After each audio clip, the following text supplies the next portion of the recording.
Welcome back to Freedom Friday, where we explore counter narratives of faith, hope, and resilience. Today we dive into one of the most enigmatic figures in Scripture, Melchizedek, priest of Salem. Who was he? Why does he appear so briefly, yet so profoundly in biblical history? And what does his presence reveal about God's work beyond Israel's borders? Let's explore the mystery, meaning, and modern implications of Melchizedek. Our feature text is Genesis 14:18. And Melchizedek, king of Salem, brought out bread and wine. Now he was priest of God Most High. Genesis 14 represents a dramatic moment in Abraham's life. After a victorious battle against a coalition of Canaanite kings who took his nephew Lot as a captive, Abraham encounters Melchizedek on his way back from the battle, who brings out bread and wine and blesses him in the name of God Most High. Melchizedek is introduced as both king of Salem, which means king of peace. Salem means peace. Salem is also an ancient name for Jerusalem. And in addition, he is priest of God Most High. This makes him the first recorded priest king in Scripture, a role associated with Christ and his followers. Abram immediately recognizes Melchizedek's divine authority, giving him a tenth of his spoils. Then just as suddenly as he appears, Melchizedek vanishes from the narrative. But his significance does not fade. Melchizedek resurfaces in Psalm 110 and verse 4, where Yahweh declares of the coming Messiah, "You are a priest forever, according to the order of Melchizedek." This passage finds its fullest interpretation in Hebrews, where Melchizedek is presented as a type of Christ. Without genealogy, we have no details of his origins, without beginning or end, the forerunner of the eternal priesthood of Jesus. This raises an age-old debate. Was Melchizedek an actual historical figure foreshadowing Christ, or was he Christ himself in a pre-incarnate appearance? Hebrews 9:26 tells us Christ appeared only once for all, which suggests Melchizedek was unlikely to be Christ in the flesh. While this question continues to intrigue scholars, though, the real focus, I think, should be on what Melchizedek represents rather than who he was.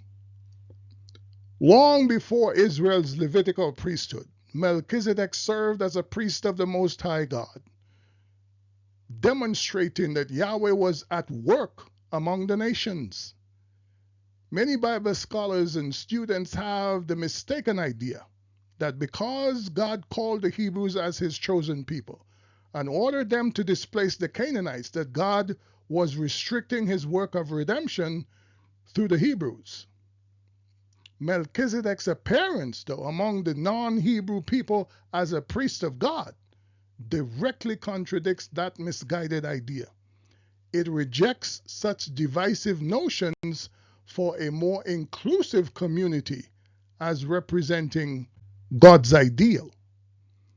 If Melchizedek was a human king, he was likely a Canaanite king, directly challenging the curse of Canaan myth. Abram met him in a place called the Valley of the Kings, along with the king of Sodom, another Canaanite king. He brought out bread and wine consistent with his position as priest, and also received a tenth of Abram's spoils. His existence demonstrates God's sovereign choice to work among all peoples. Abram embodies the old covenant community, which consists of his physical descendants, while Melchizedek symbolizes a broader spiritual reality, the new covenant that transcends ethnic and national boundaries. As both men stood facing each other that day, Abram recognized who was greater. In blessing Abram, Melchizedek demonstrates God's expansive vision for his kingdom, which includes Jews and Gentiles. Hebrews reveals Christ as the ultimate high priest in the order of Melchizedek, bringing salvation to all people, not just Israel. But beyond that, he is the priest forever. The Melchizedek priesthood is an eternal one, and this designation ensures whoever he chooses will be his forever. So what do we take away from this counter narrative? Number one, God is always at work in ways that we do not see. Just as Abraham encountered a priest of Yahweh outside his immediate circle, we must recognize that God moves in unexpected places and people. You just never know who God will send into your life to bless you or to help you see another dimension of his eternal plan. None of us have a monopoly on God's purposes or his intentions. So be open to receive what or who he sends with the word you need to hear. Number two, don't limit God to your religious boundaries. God's activity is not confined to any one denomination, ethnicity, or tradition. Before Israel was chosen, Yahweh was already at work among the nations. Before your group came into existence, God was at work from eternity. His universal remnant is drawn from every kindred, tongue, and people. Number three, Christ's priesthood is universal. The order of Melchizedek represents a priesthood that is not bound by human lineage. And who he saves eternally. And number four, a rejection of racial and ethnic superiority.